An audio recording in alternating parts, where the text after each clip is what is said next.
Всем привет! В сегодняшнем видео я расскажу вам о 5 трендах в оформлении такой важной составляющей любого продукта на рынке, как упаковка.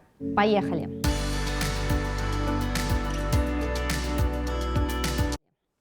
Для оценки товара потребителям необходимо всего лишь несколько секунд. И чтобы за такое короткое время успеть заинтересовать и убедить клиента, вам просто необходима привлекательная и современная упаковка.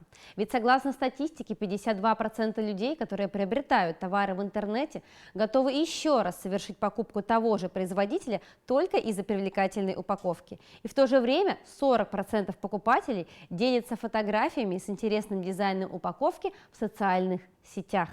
Итак, какой же должна быть упаковка в 2020 году? Первый тренд – упаковка должна говорить.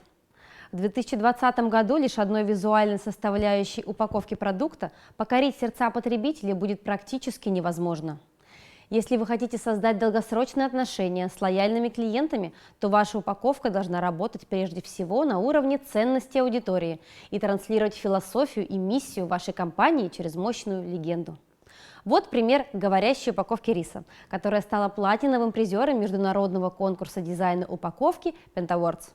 Такой дизайн не только сильно выделяет продукт среди конкурентов, но и отдает дань уважения всем людям, которые вручную собирают рис в полях.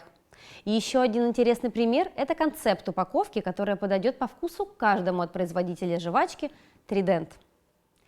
Второй тренд. Упаковка должна быть полезной как для потребителей, так и для окружающей среды. В связи с тем, что одной из главных тем, которые волнуют современное поколение, является экология и устойчивое развитие, бренды все чаще прибегают к использованию экоматериалов в своих упаковках, призывая тем самым к осознанному потреблению. Так, некоторые бренды уже активно используют экологичную упаковку, а другие призывают покупателей сдать упаковку на переработку, как это делает, например, Nescafé со своими капсулами. Третий тренд.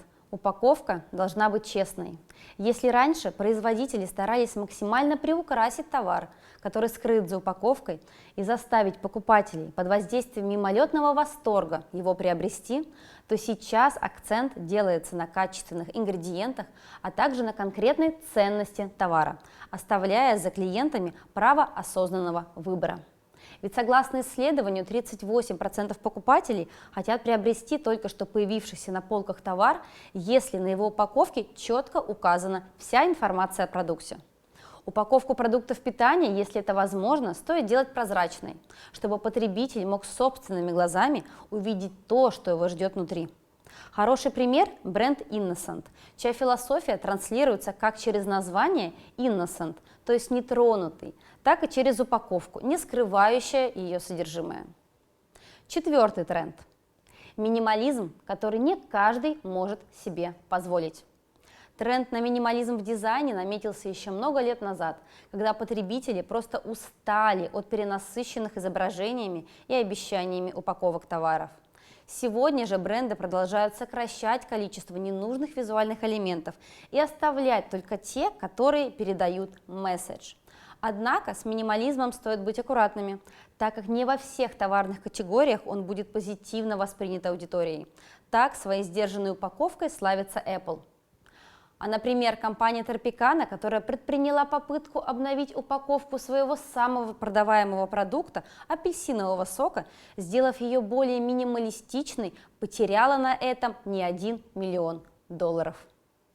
Упаковка может быть персонализированной.